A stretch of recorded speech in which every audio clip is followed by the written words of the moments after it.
Hello চট্টগ্রামবাসী, আপনি কি এই গরমে এসি নিয়ে সমস্যায় আছেন?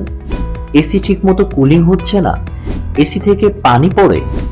চিন্তা নেই, চট্টগ্রাম শহরে সোভা সাইয়ান এয়ার কন্ডিশন সার্ভিস আপনার জন্য নিয়ে এসেছে এক্সপার্ট এসি সলিউশন। আমরা দিচ্ছি সকল প্রকার ইলেকট্রনিক পণ্য, এসি, ফ্রিজ ও ওয়াশিং মেশিন সার্ভিস। আমাদের রয়েছে দক্ষ টেকনিশিয়ান, দ্রুত সেবা আর সাশ্রয়ী মূল্য। এই গরমে আমাদের অন্যান্য সার্ভিসে রয়েছে 30% ডিসকাউন্ট।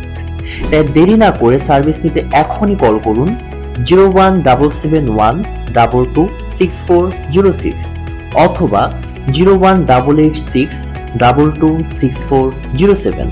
আমাদের ঠিকানা পশ্চিম মাদারবাড়ি, ডিটি রোড, সাহা আমানত পার্কিং এর বিপরীতে চৌধুরী মার্কেট, সদরঘাট, চট্টগ্রাম। শাখা কলাতলী, কক্সবাজার। সুবিধা নিন আজই আর গরমে থাকুন শান্তিতে।